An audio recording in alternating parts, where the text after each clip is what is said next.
May 1987, the Hadley Castle Works, Telford, Shropshire. A tracked vehicle rolls off the production line and onto a flatbed transporter bound for West Germany. It is 25 tons of welded aluminium, 6 metres long, 3 metres wide, with a boxy turret bolted on top carrying a 30mm cannon that has to be fed by hand in 3-round clips. The hull is angular, the silhouette is tall, the rear compartment, designed to carry 7 infantrymen, has no firing ports, no drop ramp, and a single hydraulic door that takes 4 seconds to open. It looks like a steel shipping container on tracks. It looked slow.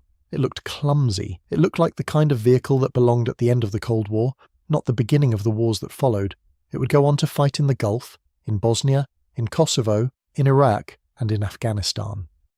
It would absorb more roadside bombs, rocket-propelled grenades, and shaped charge strikes in southern Iraq than any other British armoured vehicle in history. Its driver would earn the first Victoria Cross awarded to a living British soldier in 40 years, and across nearly 4 decades, it would carry more British infantrymen into more combat than any tracked vehicle since the FV432. Its designation was the FV510 Warrior, and it was the backbone of British armoured infantry for an entire generation. To understand why the Warrior existed, you need to understand the problem Britain faced in the mid-1970s. The standard British armoured personnel carrier was the FV432. It had been in service since 1963, and by the late 70s it was exhausted. Its only weapon was a 7.62mm machine gun mounted behind a thin steel shield. Its top speed could not match the new Challenger tank, and its armour, designed for shrapnel and rifle rounds, offered no protection against the Soviet 14.5mm heavy machine guns that every BMP carried as standard. NATO doctrine had shifted. Infantry were no longer expected to ride to the rear of the battle and dismount at a safe distance. They were expected to fight forward, keep pace with their tanks, and dismount on the objective under fire. The FE432 could not do any of that. Britain needed a vehicle that could. The programme was called MCV-80, Mechanised Combat Vehicle for the 1980s. GKN Sankey, a pressed steel manufacturer from Telford that had built the FV432 2 decades earlier, won the contract against both Vickers and an American offer to license build the Bradley. The requirement was precise: carry a full 7-man infantry section, keep pace with Challenger at 75 km/h on roads, mount a cannon capable of defeating enemy infantry fighting vehicles, protect the crew against 14.5mm armour-piercing rounds over the frontal arc and shell fragments all round, and do it within 25 tons. The vehicle itself was a study in pragmatic engineering. The hull was all welded aluminium alloy, lighter than steel but strong enough to meet the protection standard when bolted with applique panels. Power came from a Perkins CV8 TCA, Condor turbocharged diesel producing 550 brake horsepower, mated to a 4-speed automatic gearbox. This gave a top road speed of 75 km/h and a range of 660 km on internal fuel. 2 crew members could swap the entire power pack in under an hour, a logistical advantage that would prove critical in the desert. The suspension was torsion bar, 6 aluminium road wheels per side, and the vehicle forded 1.3 metres of water, but was deliberately not amphibious. The British Army did not ask for swimming capability, and GKN did not waste weight providing it. The armament was the most controversial element. The main gun was the L21A1 RARDEN 30mm cannon, a long recoil weapon jointly developed by the Royal Armament Research and Development Establishment and the Royal Small Arms Factory at Enfield. It fired armour-piercing discarding sabot rounds at 1175 metres per second, enough to penetrate 40mm of rolled steel at 1500 metres, but it was manually fed in 3-round clips, with a practical rate of fire limited to short bursts. Critically, it was not stabilised. The Warrior had to stop to shoot accurately. Alongside the RARDEN sat a coaxial L94A 1-chain gun in 7.62mm, with 2,000 rounds. 8 smoke grenade launchers completed the package. It was not elegant. It was not modern by the standards of the Bradley or the Marder, but it was reliable, it was deliverable, and it was British. GKN built 14 prototypes between 1979 and 1984. An order for 1,053 vehicles was signed in 1985. Production began at Telford in January 1986. The first production Warrior was handed to the 1st Battalion Grenadier Guards in May 1987. Then the Cold War ended, and options for change cut the order to 789 vehicles. The Warrior had been designed for a war in the North German plain that would never come. The wars it actually fought were far stranger. Now, before we get into where the Warrior actually fought and how it performed under fire, if you are enjoying this deep dive into British armoured vehicle history, hit subscribe. It takes a second, costs nothing, and helps the channel grow. The Warrior's baptism came in February 1991 in the deserts of southern Iraq and Kuwait. 1st United Kingdom Armoured Division, under Major General Rupert Smith, deployed roughly 316 Warriors of all variants, alongside 179 Challenger 1 tanks, as the right flank of the American 7th Corps. This was the operation for which Chobham composite applique armour was first bolted to the Warrior's hull, a rushed field modification that would become permanent. Between the 24th and 28th of February, the division advanced 217 miles in 97 hours. Fleet availability across the Warrior fleet ran at 95%.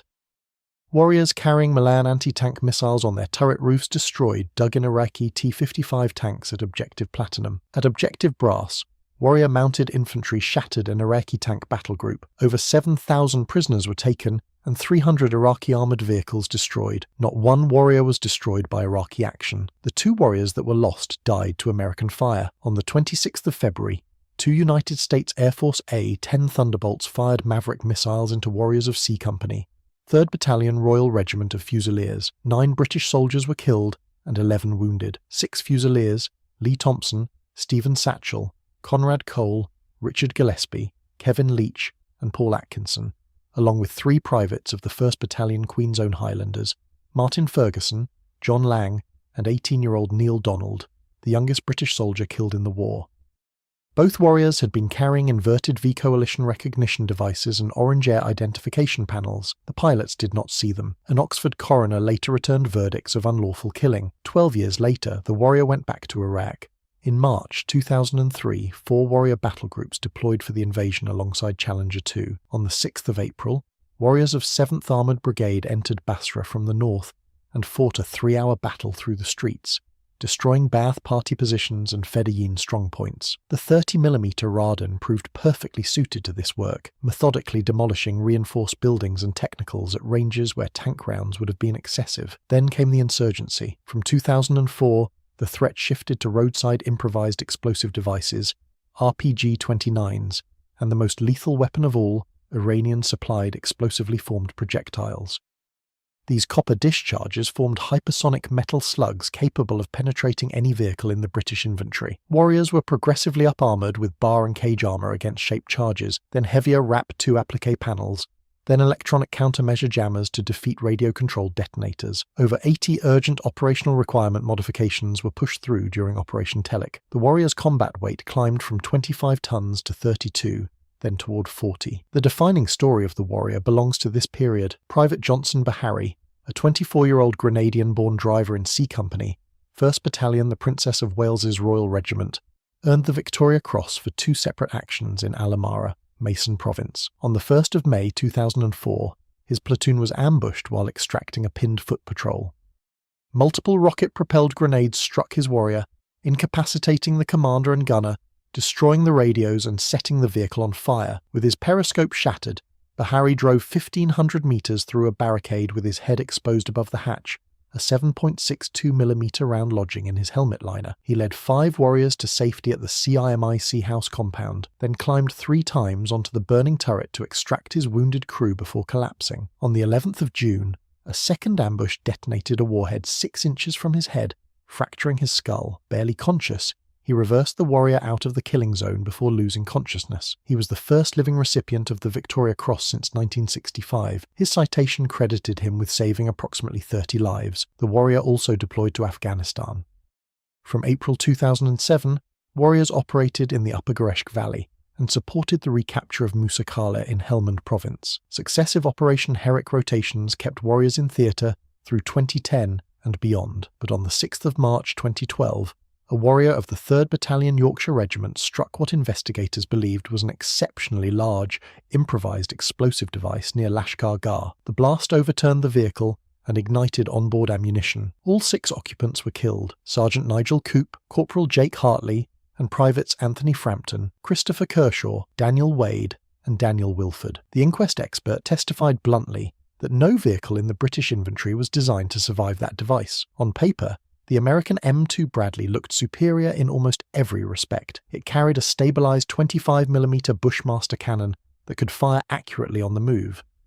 It mounted twin TOW anti-tank missile launchers. It had been produced in quantities exceeding 6,700 vehicles and had destroyed more Iraqi armour during the Gulf War than the Abrams tank itself. The German Marder offered heavier armour. The Soviet BMP-2 offered amphibious capability and a stabilised 30mm autocannon. In practice, the Warrior offered something none of them matched. It carried a full 7-man dismount section, one more than the Bradley, one more than the Marder. Its Perkins diesel was rugged, fuel-tolerant and field-swappable. Its torsion bar suspension, while primitive, absorbed punishment that more complex hydropneumatic systems could not, and its aluminium hull, once wrapped in Chobham applique, proved capable of absorbing repeated RPG strikes that would have killed softer vehicles outright.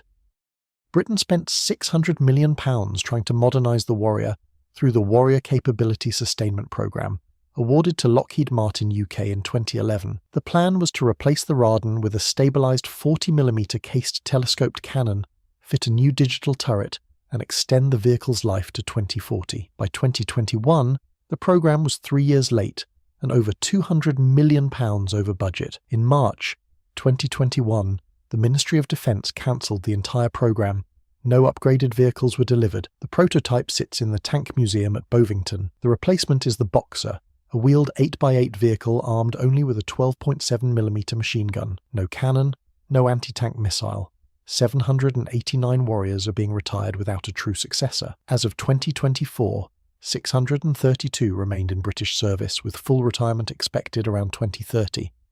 May 1987. Telford, Shropshire. A boxy aluminium vehicle rolls off a factory floor and into the hands of the Grenadier Guards. It has no stabilised gun, no missile, no swimming capability, no firing ports, and a 30mm cannon fed by hand in 3-round clips. And yet it worked. It worked in the flat deserts of Kuwait, where it ran at 95% availability while heavier vehicles broke down. It worked in the shattered streets of Basra, where its cannon dismantled strongpoints that tank rounds could not reach without levelling entire buildings. It worked in the ambush alleys of Al-Amarah, where it absorbed warheads that should have killed every man inside. It worked in the green zone of Helmand, where it carried infantry into valleys that no wheeled vehicle could reach. The Warrior was not fast enough, not well armed enough, and not modern enough for the wars it was asked to fight.